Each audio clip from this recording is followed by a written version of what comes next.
শীতের মরশুমের এটাই শেষ কড়াইশুঁটির কচুরি খাওয়া। অনেকের বাড়িতেই কচুরি হয়েছে, আর যারা এই রান্নাটা করতে জানো না তারা আজকে আমার এই ভিডিওটা দেখলেই জেনে যাবে আর করতেও পেরে যাবে।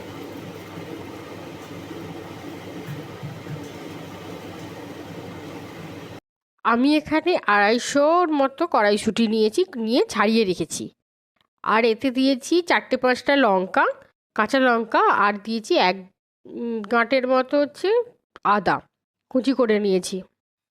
সব একসাথে মিক্সিং জারে নিয়ে অল্প জল দিয়ে পুরো পেস্ট করে নিয়েছি।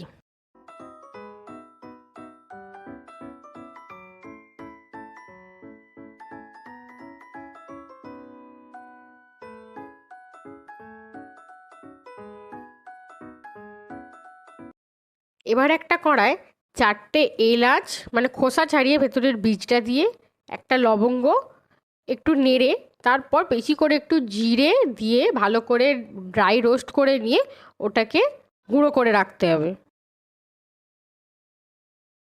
এবার ওই কড়াতে 2 চামচের মতো তেল দিয়ে এবার ওই যে পেস্টটা করা আছে কড়াইশুঁটি সেটা দিয়ে নাড়তে থাকুন।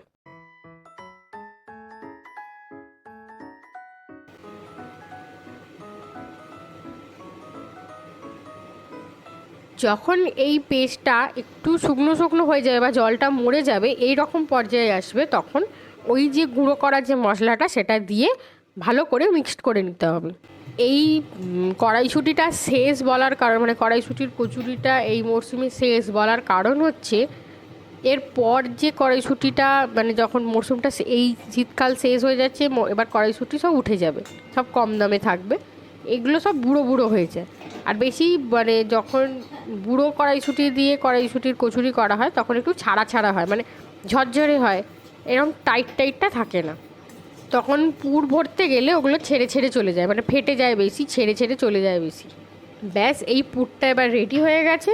ওটা একটু ঠান্ডা হয়ে যাক, ঠান্ডা হয়ে গেলে এবার কড়াইশুঁটির পুরগুলো ময়দার মধ্যে পুর ভরে নিয়ে বেলে ভাজলেই কড়াইশুঁটির কচুরিটা পুরোপুরি রেডি।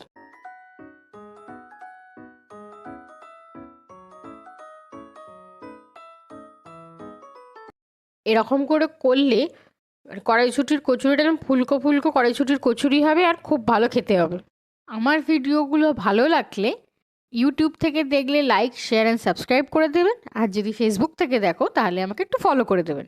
ভালো থাকবেন, সুস্থ থাকবেন।